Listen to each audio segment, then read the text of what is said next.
Hello and welcome to another video that's going to show you how to get the top grades.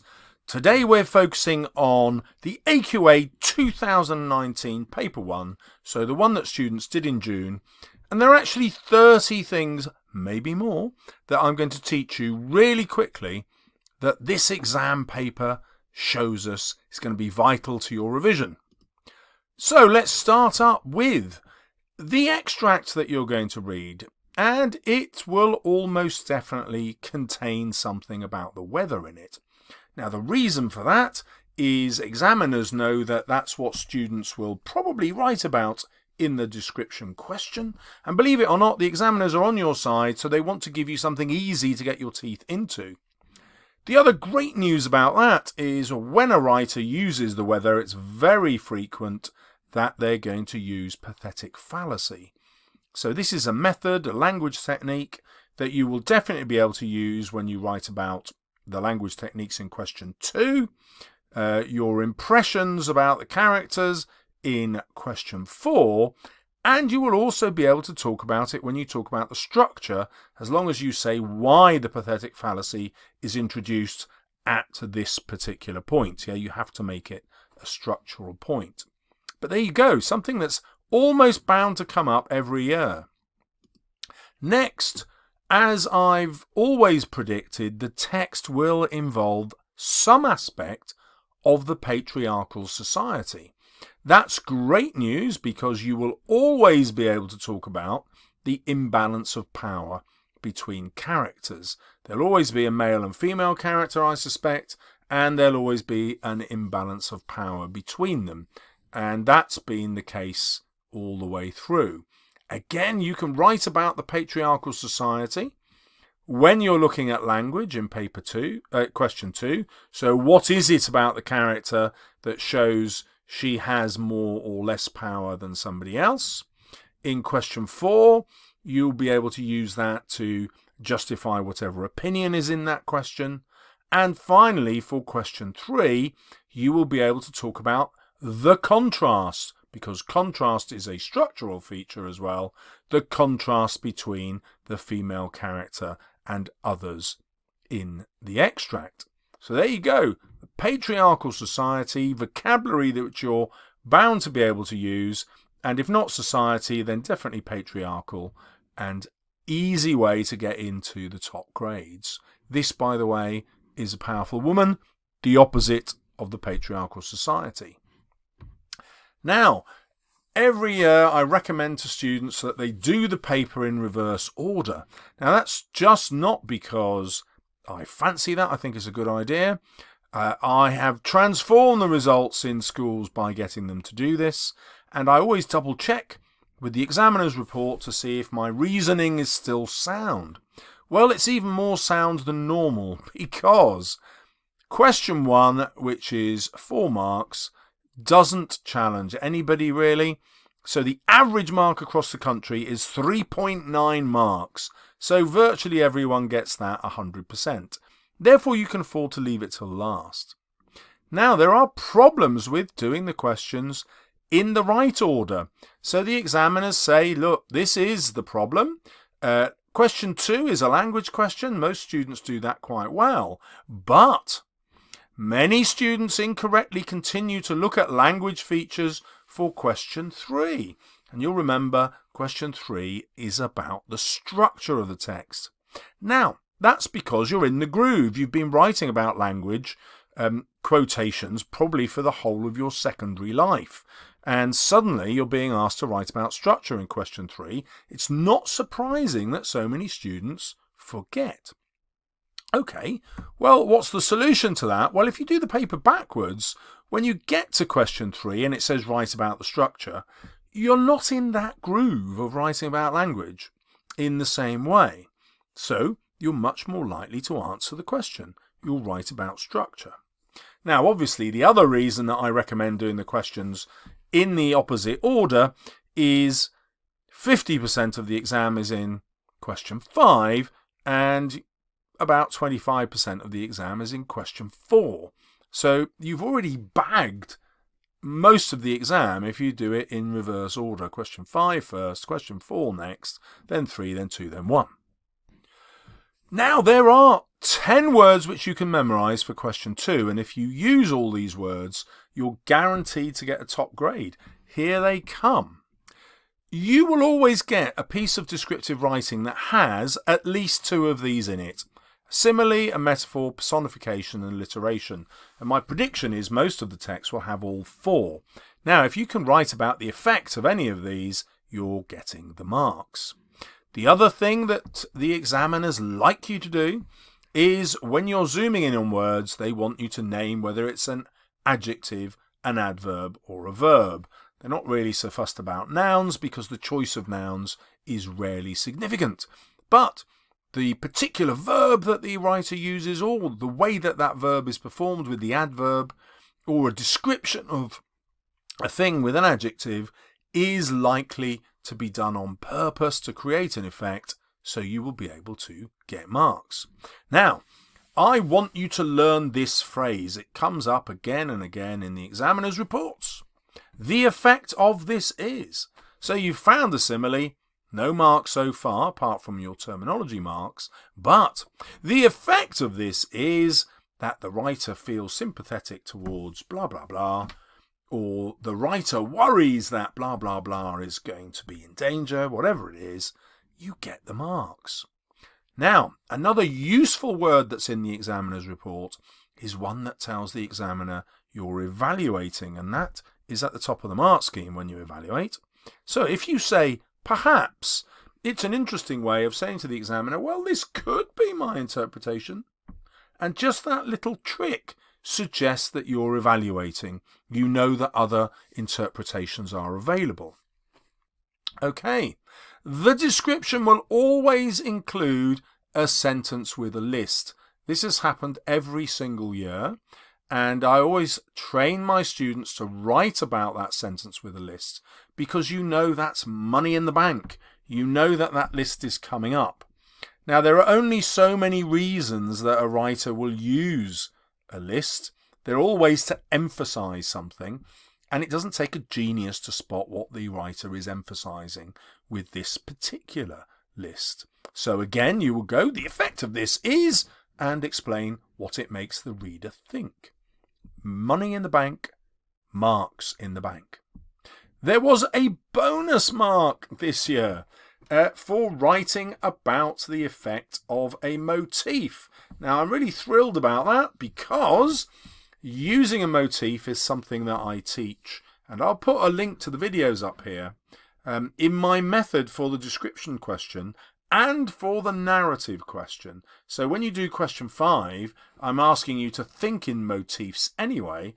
So if you get good at that, question 2 is actually going to give you 100% of the marks.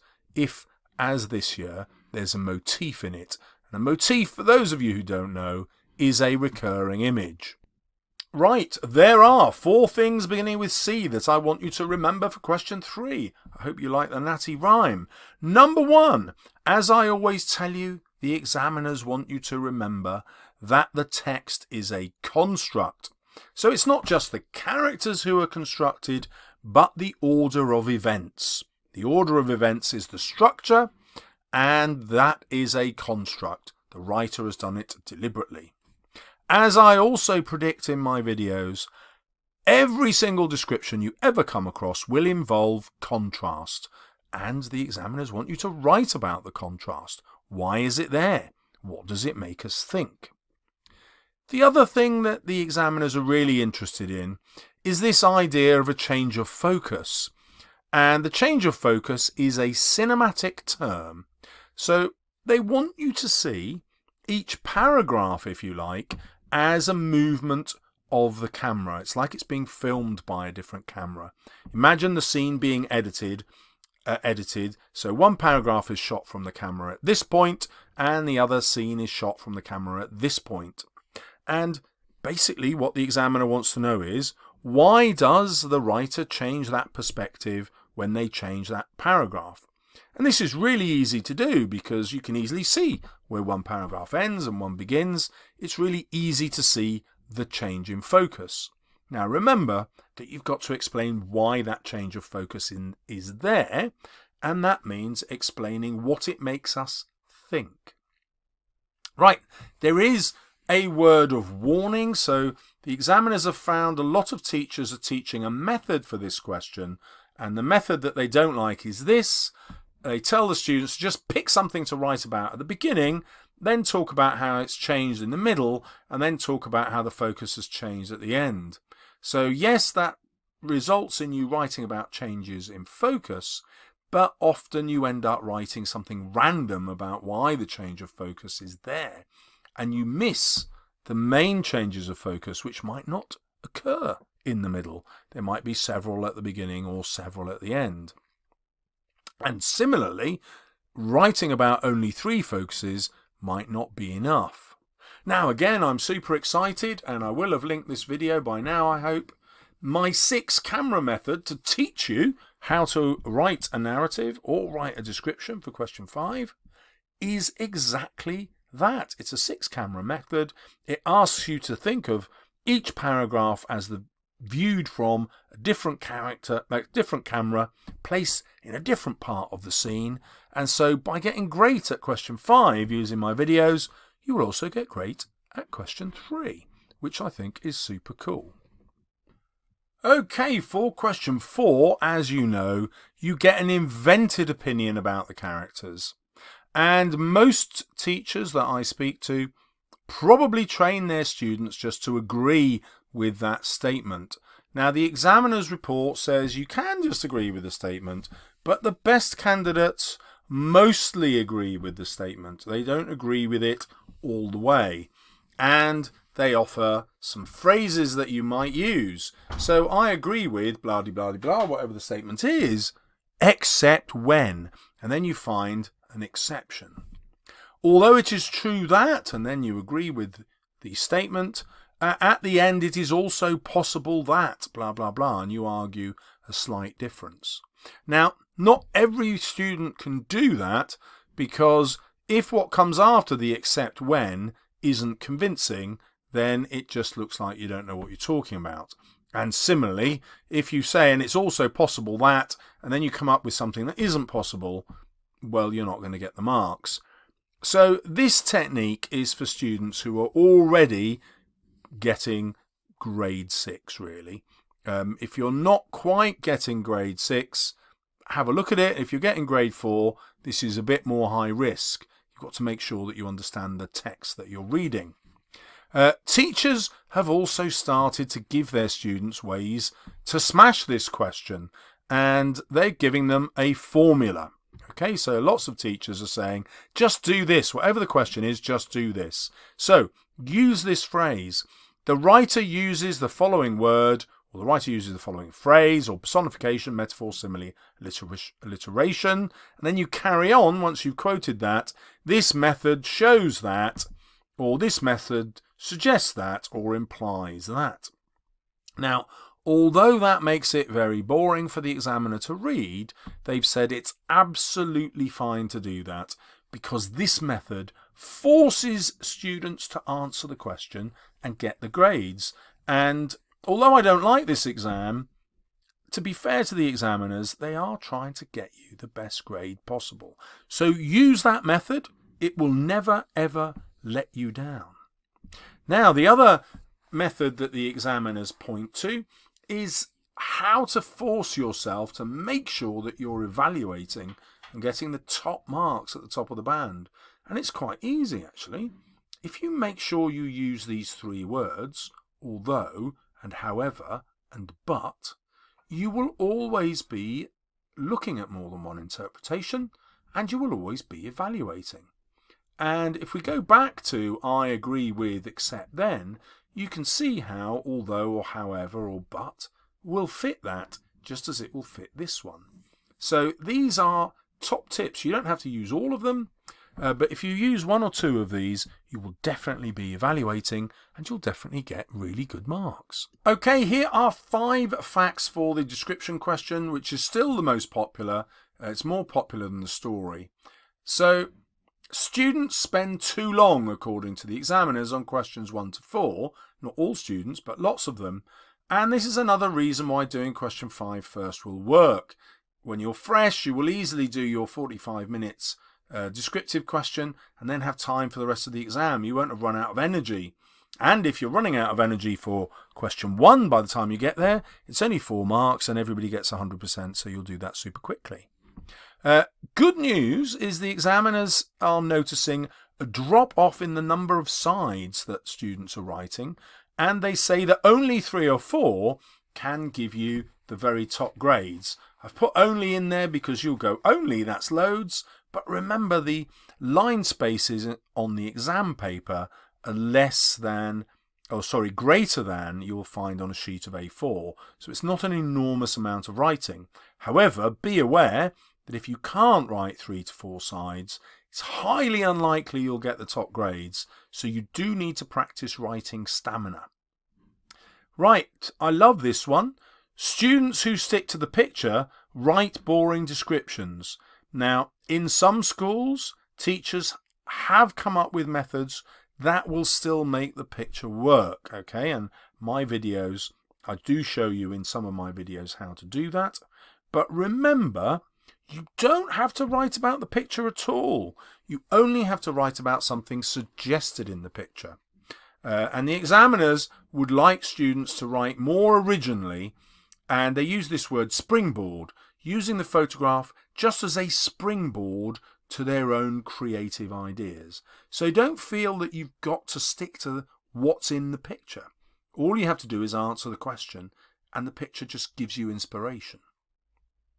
Now, the best way to teach that, I genuinely feel, the videos that I've made on the 6-camera method, which you've heard about, and how to cheat the description question. So I'll put a link up here to some videos I made on how to anticipate what the description question is going to be and actually prepare the first 150, 200 words that you'd be able to adapt no matter what the question. Now, this is shameless. Students don't like it when I do this, and I do it very infrequently, but I do recommend both my guides. You do not have to go to Amazon. You do not have to buy them, but they are genuinely the best on the market, and I can say that because they're the only ones at the market. Nobody else has published a guide on how to write the short story, and I don't think anyone else has published one on how to approach the description question, so they've got to be the best. But genuinely, there's about 10 examples of description that you could write in this one, and 21 stories that you could write in that one. I mean, bargain city. Right, now we have the narrative question. Now, because fewer students do this one, it is easier to get better marks in, but only if you can write a story. And this was the worst examiner's report I've ever read about the story. You could really feel the tone where the examiners are just losing patience with the sorts of rubbish that they're having to read. So I apologize for this. I'm going to show you what the examiners think is rubbish.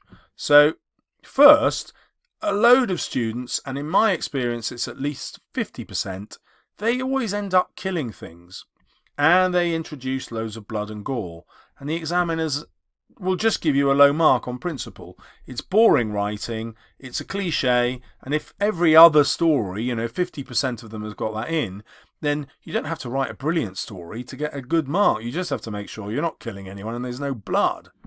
The other things that they really don't like are students who take a whole film, which remember takes place over at least 2 hours, and try to cram that into the plot of a 500-word short story. It just doesn't work. The other thing that students have started to do is they've practiced this question and maybe written a really good answer to a previous paper, and then they try to make it fit this paper, and obviously it doesn't work. And also examiners go, oh, hang on, this is an answer to last year's paper, I'm not having that. The other thing that's become really popular, teachers have said to their students, right, we're studying a literature text. Usually this happens with the poems, actually. Imagine how the character would feel, and write about that in your original writing in question 5. And that doesn't seem to be very successful, so the examiners say, please don't do that. And a popular one is students writing about computer games.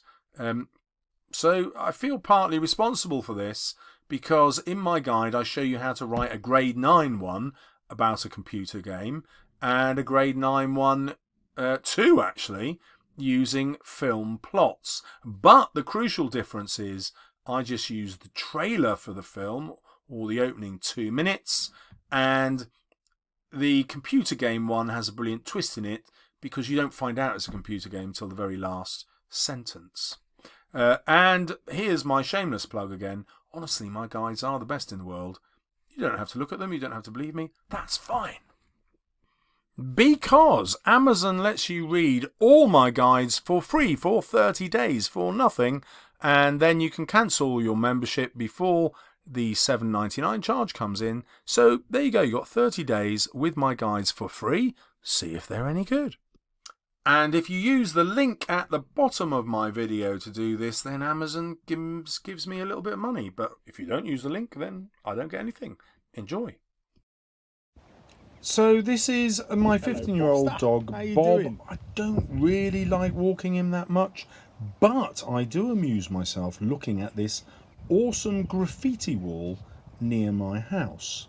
Now, what stuns me about this is the level of skill involved. I can see that everything's an individual letter, but I've no idea what it means. This one looks like it's been inspired by Google, but it's actually better. And this one, I don't know, it feels like Aladdin to me. I hope they've got a YouTube channel. And it's a goodbye from Bob. Hello, Bob. And a don't forget to subscribe from me. See you soon.